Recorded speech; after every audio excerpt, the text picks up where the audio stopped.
Good morning friends, welcome to shorthand helpline. Shorthand helpline में आप सभी का स्वागत है।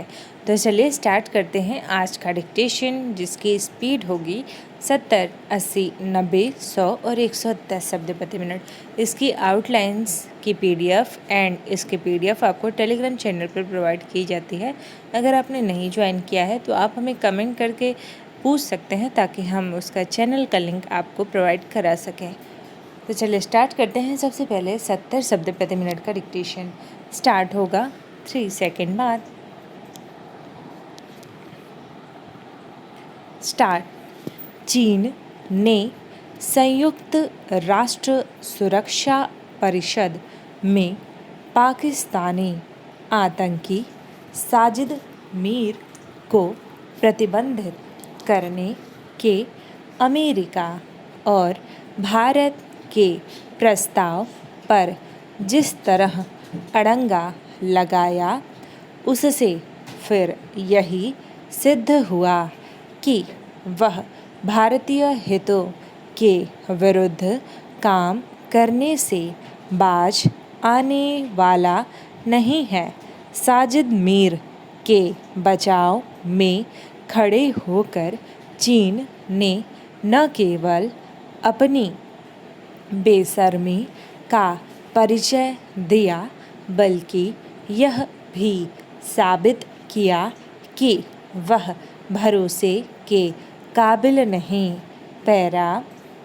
इससे बड़ी विडंबना और कोई नहीं हो सकती कि जिस समय समरकंद में संघाई सहयोग संगठन के सम्मेलन में आतंकवाद के खिलाफ मिलकर काम करने पर सहमति जताई जा रही थी, करीब उसी वक्त चीन संयुक्त राष्ट्र में एक ऐसे आतंकी का बचाव करने में लगा हुआ था जिस पर अमेरिका ने $50 लाख का इनाम घोषित कर रखा है, क्योंकि वह मुंबई हमले का मुख्य साजिशकर्ता है।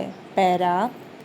कुछ समय पहले पाकिस्तान ने इसी साजिद मीर के बारे में यह झूठ बोला था कि उसकी मौत हो गई है। जब पश्चिमी देशों ने इसके प्रमाण मांगे तो पाकिस्तान ने यह सूचना दी कि उसे 15 साल की सज़ा दे दी गई है। ऐसा ही झूठ वह एक अन्य आतंकी सरगना मसूद अजहर के बारे में बोल चुका है। उसकी माने तो वह अफ़गानिस्तान में छिपा है, लेकिन तालिबान का साफ कहना है कि उसे तो पाकिस्तान ने ही संरक्षण दे रखा है। पैरा। एक समय चीन संयुक्त राष्ट्र में मसूद अजहर की भी ढाल बना था, लेकिन अंततः उसे मुँह की खानी पड़ी थी।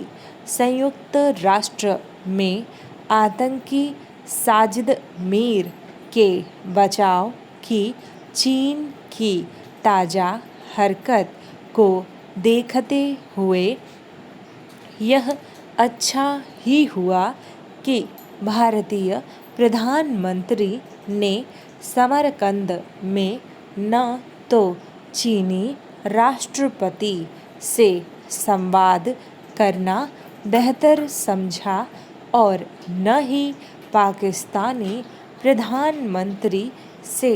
पैरा। बीते 4 महीनों में यह तीसरी बार है जब चीन ने संयुक्त राष्ट्र में किसी पाकिस्तानी आतंकी को काली सूची में डालने के प्रस्ताव को रोकने का काम किया है। इसके पहले वह मसूद अजहर के भाई अब्दुल अजहर और अब्दुल रहमान मक्की को काली सूची में डालने के भारत और अमेरिका के संयुक्त प्रस्तावों को बाधित कर चुका है। चीन जिस तरह पाकिस्तान के उन आतंकियों का बचाव कर रहा है जो भारत के लिए खतरा बने हैं, उसके बाद उस पर तनिक भी विश्वास नहीं किया जा सकता। 70 शब्द प्रति मिनट डिक्टेशन समाप्त हुआ। अब स्टार्ट कर देंगे 80 शब्द प्रति मिनट का डिक्टेशन। स्टार्ट होगा 3 सेकेंड बाद। स्टार्ट। चीन ने संयुक्त राष्ट्र सुरक्षा परिषद में पाकिस्तानी आतंकी साजिद मीर को प्रतिबंधित करने के अमेरिका और भारत के प्रस्ताव पर जिस तरह अड़ंगा लगाया, उससे फिर यही सिद्ध हुआ कि वह भारतीय हितों के विरुद्ध काम करने से बाज आने वाला नहीं है। साजिद मीर के बचाव में खड़े होकर चीन ने न केवल अपनी बेशर्मी का परिचय दिया, बल्कि यह भी साबित किया कि वह भरोसे के काबिल नहीं। पैरा। इससे बड़ी विडंबना और कोई नहीं हो सकती कि जिस समय समरकंद में संघाई सहयोग संगठन के सम्मेलन में आतंकवाद के खिलाफ मिलकर काम करने पर सहमति जताई जा रही थी, करीब उसी वक्त चीन संयुक्त राष्ट्र में एक ऐसे आतंकी का बचाव करने में लगा हुआ था जिस पर अमेरिका ने $50 लाख का इनाम घोषित कर रखा है, क्योंकि वह मुंबई हमले का मुख्य साजिश करता है। पैरा। कुछ समय पहले पाकिस्तान ने इस साजिद मीर के बारे में यह झूठ बोला था कि उसकी मौत हो गई है।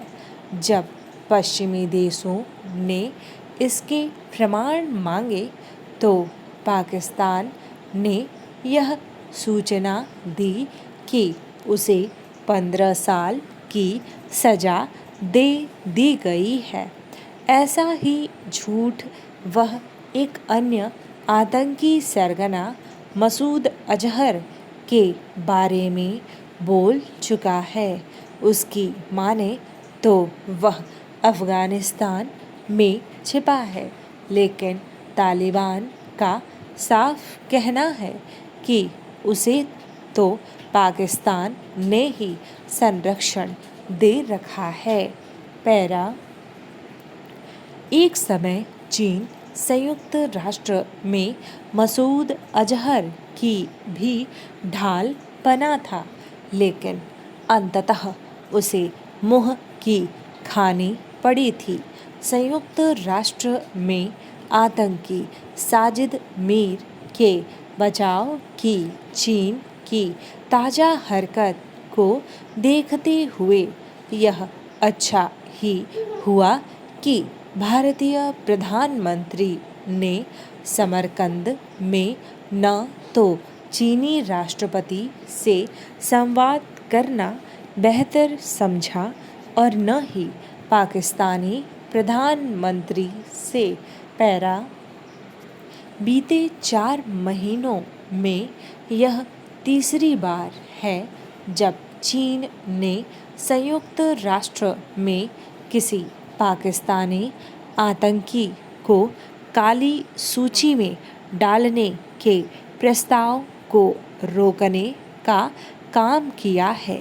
इसके पहले वह मसूद अजहर के भाई अब्दुल अजहर और अब्दुल रहमान मक्की को काली सूची में डालने के भारत और अमेरिका के संयुक्त प्रस्तावों को बाधित कर चुका है।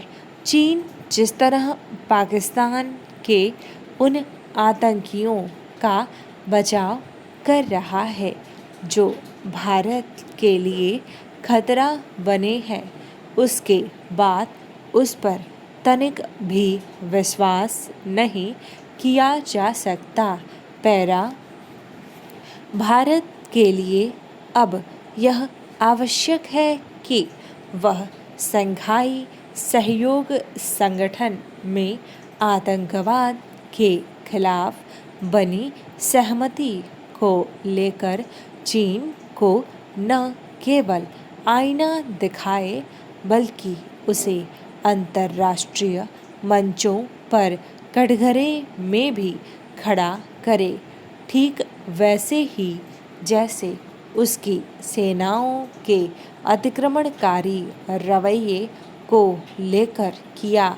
चीन की ओर से आपसी सहयोग की जो भी बातें की जा रही हैं, उन पर यकीन करना खुद को धोखे में रखना ही होगा।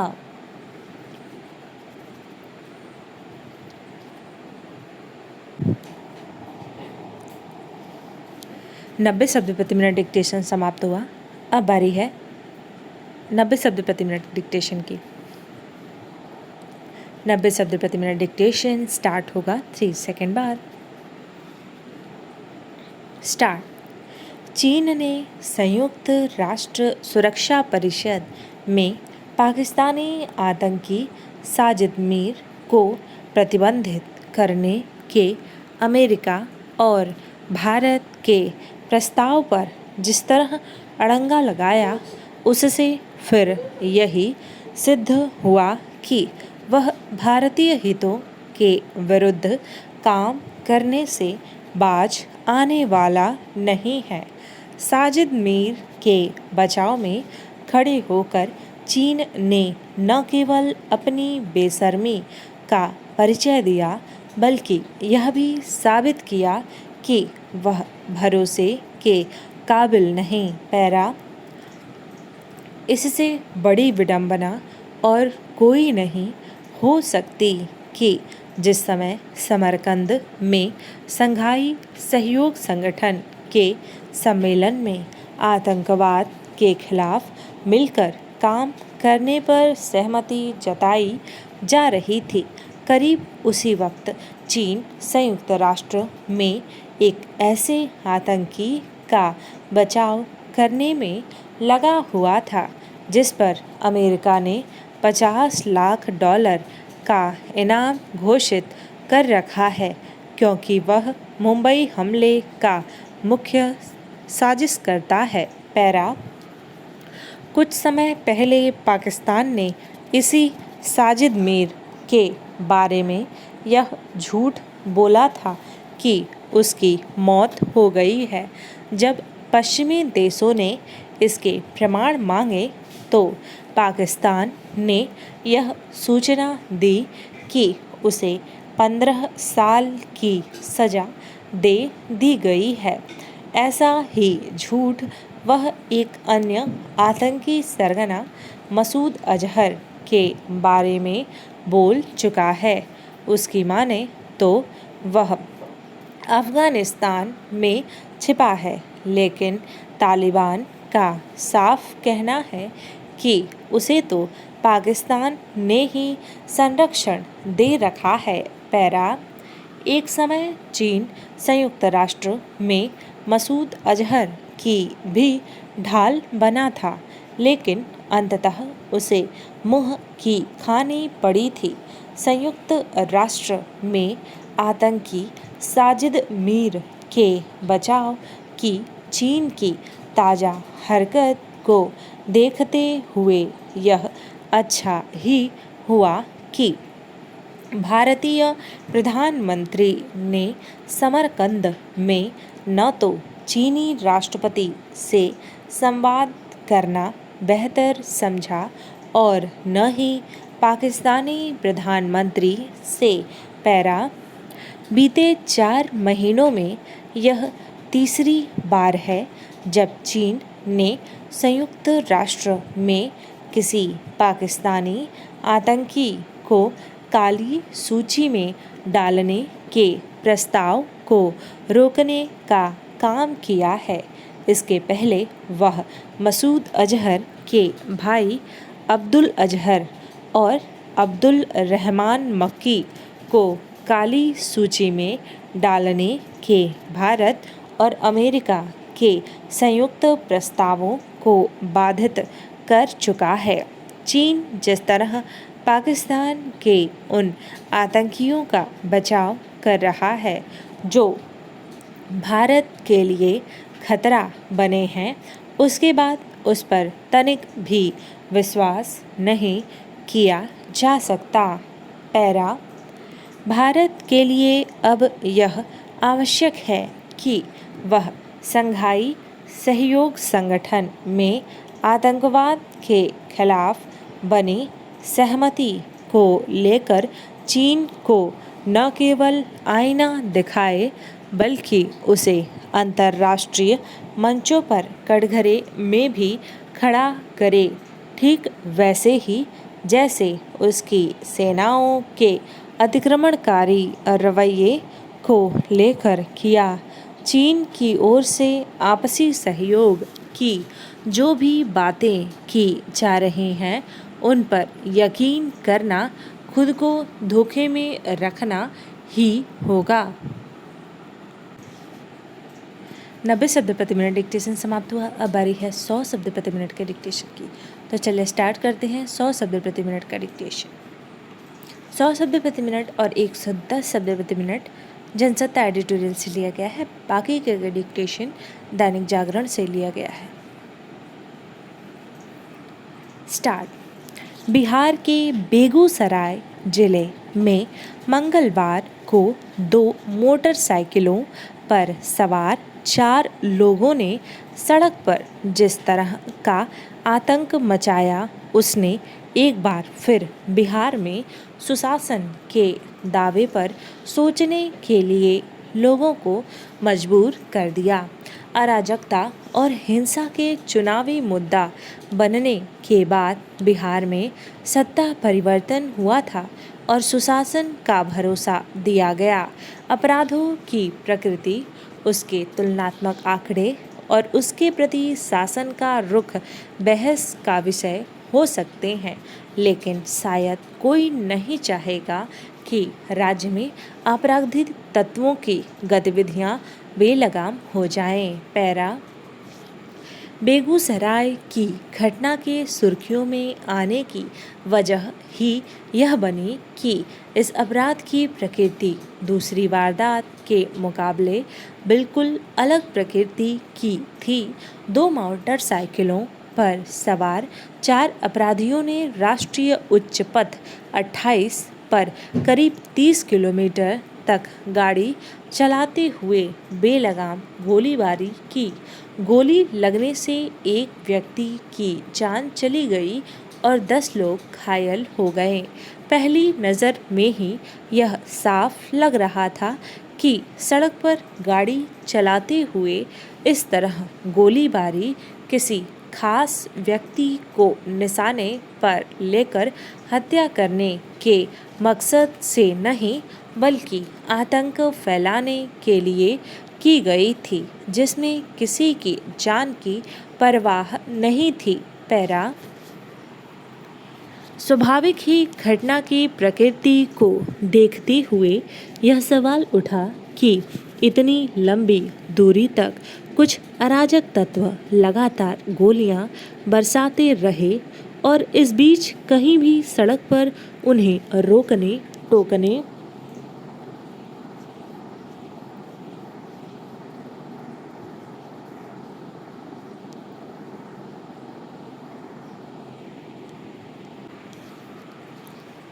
के लिए पुलिस वाले नहीं दिखे, जबकि उम्मीद यह की जाती है कि भाग रहे किसी भी अपराधी को पुलिस का तंत्र कुछ ही देर में पकड़ लेगा। राहत की बात सिर्फ इतनी है कि गोलीबारी कर गायब हो गए 4 आरोपियों को सीसीटीवी के फुटेज, मोबाइल के लोकेशन और अन्य तकनीकी यंत्रों की मदद से पुलिस ने अब गिरफ्तार कर लिया है। पैरा शुरुआती जांच और पूछताछ के बाद पुलिस ने यह बताया कि गोलीबारी करने वालों का मकसद दहशत या आतंक फैलाना था, लेकिन फिर इसके बाद इस सवाल का जवाब बाकी रह जाता है कि आम लोगों के बीच ऐसी वारदात के जरिए आतंक फैलाने के पीछे क्या मकसद हो सकता है। संभव है कि पुलिस अपनी जांच पड़ताल के बाद इस पहलू का भी खुलासा करे, लेकिन 30 किलोमीटर तक सड़क पर अपराधियों ने सरेआम और बेरोक टोक जैसा आतंक मचाया, वह कानून व्यवस्था के मोर्चे पर एक गंभीर खामी का सूचक है। पैरा बिहार में मुख्यमंत्री नीतीश कुमार के नेतृत्व में सरकार बनने के बाद सबसे ज़्यादा सुर्खियों में रहने वाला शब्द सुशासन रहा है। इसलिए वे अगर अपने सुशासन और राज्य के हित में सोचने वाले नेता की पहचान के साथ टिके रहना चाहते हैं, तो उन्हें राज्य में होने वाले ऐसे अपराधों को अंजाम देने वाले अपराधियों और पर्दे के पीछे खड़े उनके संरक्षकों को भी कानून के कटघरे में खड़ा करना होगा। अगर ऐसी अराजक हिंसा की वारदात होती है, तो राज्य सरकार को सोचना चाहिए कि सुशासन का क्या अर्थ है और वह किस मोर्चे पर नाकाम है। पैरा दरअसल बेगूसराय में अपराधियों ने जैसा तौर तरीका अपनाया, उसकी वजह से इस पर सबका ध्यान जाना लाजमी है। यह कहा जा सकता है कि सरकार की सक्रियता और पुलिस की तत्पर कार्रवाई के बाद 4 आरोपी गिरफ्तार कर लिए गए, लेकिन ज़रूरत इस बात की है कि इस घटना के हर पहलू की बारीकी से जांच पड़ताल कर त्वरित अदालत के जरिए दोषियों को सख्त सजा दिलाने के लिए सरकार अपनी इच्छा शक्ति दिखाए। यह ध्यान रखने की ज़रूरत है कि अराजकता, हिंसा और अन्य आपराधिक घटनाओं की वजह से बिहार की सरकार पहले भी सवालों के घेरे में रही है।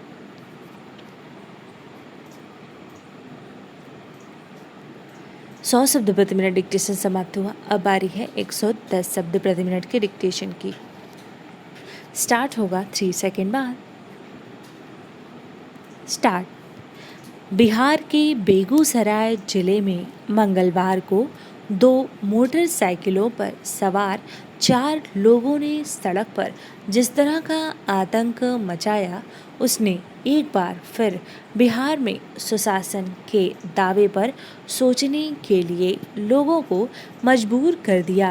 अराजकता और हिंसा के चुनावी मुद्दा बनने के बाद बिहार में सत्ता परिवर्तन हुआ था और सुशासन का भरोसा दिया गया।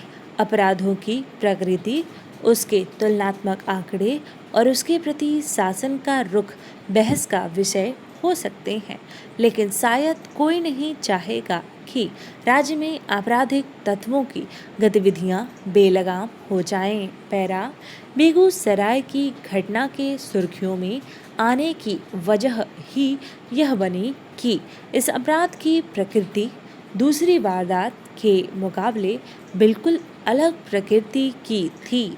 2 मोटरसाइकिलों पर सवार 4 अपराधियों ने राष्ट्रीय उच्च पथ 28 पर करीब 30 किलोमीटर तक गाड़ी चलाते हुए बेलगाम गोलीबारी की।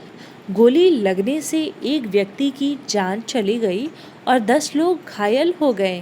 पहली नज़र में ही यह साफ लग रहा था कि सड़क पर गाड़ी चलाते हुए इस तरह गोलीबारी किसी खास व्यक्ति को निशाने पर लेकर हत्या करने के मकसद से नहीं, बल्कि आतंक फैलाने के लिए की गई थी, जिसमें किसी की जान की परवाह नहीं थी। पैरा स्वाभाविक ही घटना की प्रकृति को देखते हुए यह सवाल उठा कि इतनी लंबी दूरी तक कुछ अराजक तत्व लगातार गोलियां बरसाते रहे और इस बीच कहीं भी सड़क पर उन्हें रोकने टोकने के लिए पुलिस वाले नहीं दिखे, जबकि उम्मीद यह की जाती है कि भाग रहे किसी भी अपराधी को पुलिस का तंत्र कुछ ही देर में पकड़ लेगा।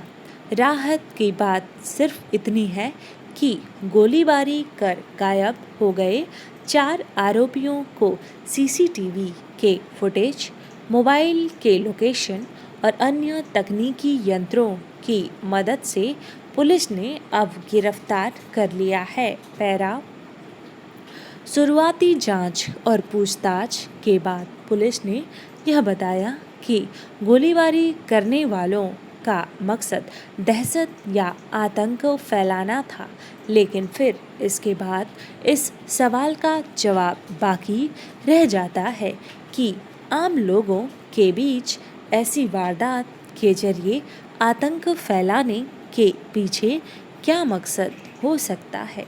संभव है कि पुलिस अपनी जांच पड़ताल के बाद इस पहलू का भी खुलासा करे, लेकिन 30 किलोमीटर तक सड़क पर अपराधियों ने सरेआम और बेरोक टोक जैसा आतंक मचाया, वह कानून व्यवस्था के मोर्चे पर एक गंभीर खामी का सूचक है।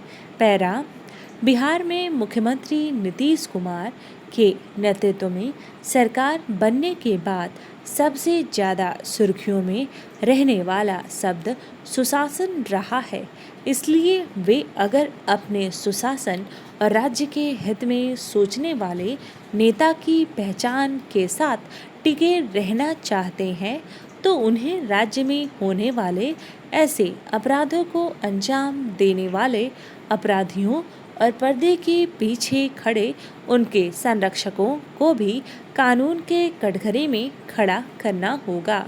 अगर ऐसी अराजक हिंसा की वारदात होती है तो राज्य सरकार को सोचना चाहिए कि सुशासन का क्या अर्थ है और वह किस मोर्चे पर नाकाम है। पैरा दरअसल बेगूसराय में अपराधियों ने जैसा तौर तरीका अपनाया, उसकी वजह से इस पर सबका ध्यान जाना लाजमी है। यह कहा जा सकता है कि सरकार की सक्रियता और पुलिस की तत्पर कार्रवाई के बाद 4 आरोपी गिरफ्तार कर लिए गए, लेकिन ज़रूरत इस बात की है कि इस घटना के हर पहलू की बारीकी से जांच पड़ताल कर त्वरित अदालत के जरिए दोषियों को सख्त सजा दिलाने के लिए सरकार अपनी इच्छा शक्ति दिखाए। यह ध्यान रखने की जरूरत है कि अराजकता, हिंसा और अन्य आपराधिक घटनाओं की वजह से बिहार की सरकार पहले भी सवालों के घेरे में रही है। डिक्टेशन समाप्त हुआ। मिलते हैं नेक्स्ट वीडियो में। टिल देन अपना ख्याल रखिए और अगर आपने इस चैनल को सब्सक्राइब नहीं किया है तो सब्सक्राइब कर लीजिए और बेल आइकन को ज़रूर दबाइएगा ताकि जो भी डिक्टेशन हम अपलोड करें उसके नोटिफिकेशन आपको सबसे पहले मिले। धन्यवाद।